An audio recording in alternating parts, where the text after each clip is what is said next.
বন্ধুরা, দীপাস কিচেনে আপনাদের সবাইকে স্বাগত।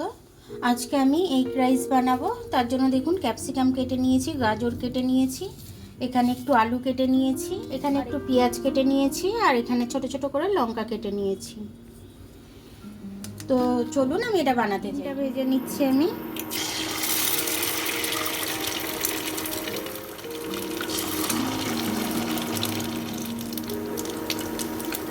ডিমটা ভেজে আমি এটাকে তুলে রাখবো ঝুড়ো ঝুড়ো করে। আলুটা দিয়ে দিলাম, ক্যাপসিকামগুলো দিয়ে দেবো একবারেই। নুনটা দিয়ে দিলাম আমি এবারে। এর মধ্যে একটু হলুদ দিয়ে দিলাম, তাহলে রাইসটা একটু হলুদ হলুদ লাগবে, দেখতে ভালো লাগবে। দিলাম লঙ্কাটা পরে দেবো।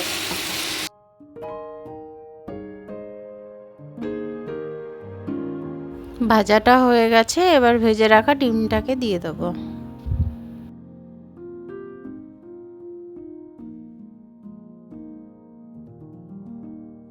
যতটা পরিমাণে ভাত লাগবে আমি ঠিক ততটা ভাত দিয়ে দেবো।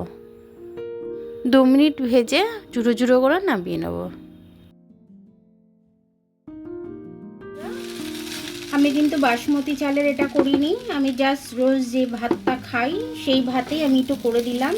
বাচ্চারা খেতে খুব ভালোবাসবে এইভাবে করে দিলে, আমি সে কারণে এইভাবে করে দিলাম।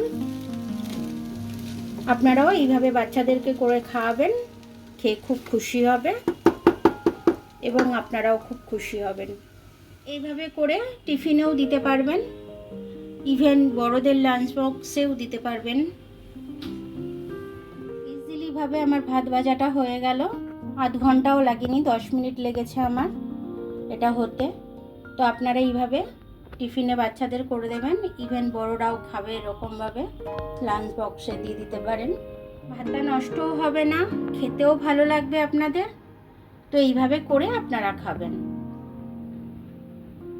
আমার ভিডিওটা দেখার জন্য অনেক অনেক ধন্যবাদ। আমার ভিডিওটা যদি আপনাদের পছন্দ হয়, লাইক, সাবস্ক্রাইব, বেল আইকনটা একটু টিপে দেবেন। আর যদি ফেসবুক থেকে দেখেন, লাইক আর ফলোটা একটু করে দেবেন। আর কাল দেখা হবে নতুন রেসিপির সাথে। ততক্ষণ আপনারা ভালো থাকবেন, আমি আসছি।